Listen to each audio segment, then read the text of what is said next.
तारापुर की messrs इटको engineers company में लगी भयंकर आग। तारापुर अग्निशमन दल पहुंचा आग बुझाने घटनास्थल पर।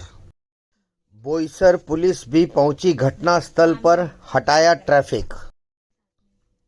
बड़ी मुश्किल के साथ आग बुझाने में जुटे अग्निशमन दल के जवान। पानी की कमी। जहां कंपनी स्थित है, पानी की भारी किल्लत। पानी का कंपनी में स्टॉक नहीं। घटना के कई घंटों बाद तक फैक्ट्री इंस्पेक्टर नहीं पहुंचे घटनास्थल पर।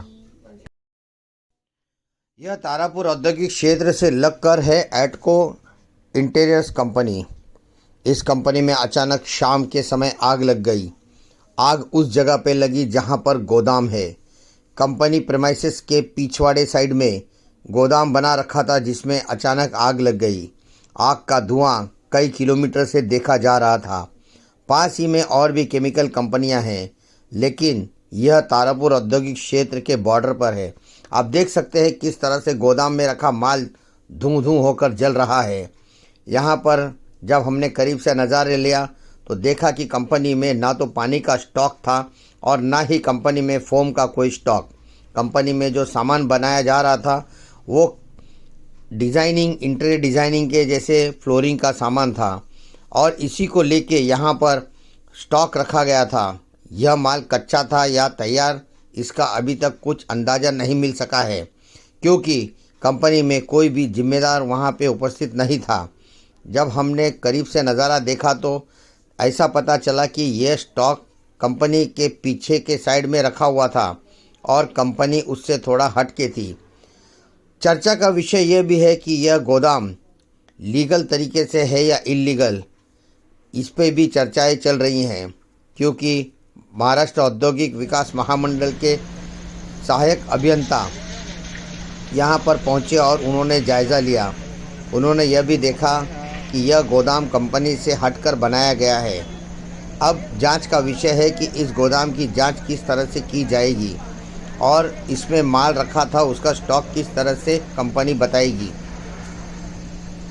आग लगने की सूचना सभी जगह फैल गई, लेकिन यहाँ पर औद्योगिक सुरक्षा व स्वास्थ्य विभाग का कोई भी अधिकारी नहीं आया, क्योंकि यहाँ पर जब आग लगी उस समय सिर्फ अग्निशमन दल के जवान और बोईसर पुलिस थाना के पुलिस पहुँची थी।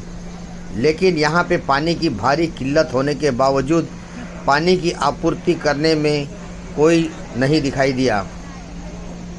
तारापुर अग्निशमन दल की जो गाड़ियाँ हैं उसमें पानी लाया जा रहा था। एक गाड़ी खाली होती तो दूसरी भरने चली जाती और इसी तरीके से आग बुझाने की क्रिया चल रही थी। आप देख सकते हैं यहाँ पर किस तरह से आग लगी है, जो कि काफ़ी भयंकर आग है। यहाँ पे फोम ना होने के कारण इस आग को कंट्रोल करना काफ़ी कठिन था। तारापुर औद्योगिक क्षेत्र में इस तरह की वारदातें होती हैं, लेकिन आग बुझाने के लिए पानी की किल्लत कई जगह देखी जाती है और आज यहाँ पर भी पानी की भारी मात्रा में किल्लत देखी गई। अग्निशमन दल का एक ही गाड़ी यहाँ पर उपस्थित थी, जिसमें से पानी छिड़काव किया जा रहा था, लेकिन एक गाड़ी से छिड़काव करने में अग्निशमन दल के जवानों को भारी मात्रा की कठिनाइयों का सामना करना पड़ रहा था। लेकिन वे करते भी तो क्या करते, क्योंकि कंपनी में पानी का स्टॉक न होने के कारण यहाँ पर उन्हें पानी के लिए अपने वाहन को ही, अग्निशमन दल के वाहन को ही फिर से पानी भरने के लिए भेजना पड़ रहा था। अब देखना यह होगा कि फैक्ट्री इंस्पेक्टर अगले दिन आने के बाद किस तरह की रिपोर्ट बनाते हैं। इस अग्निकांड में कोई भी हताहत नहीं हुआ है, ना ही कोई जख्मी हुआ है, ऐसी खबरें मिली हैं।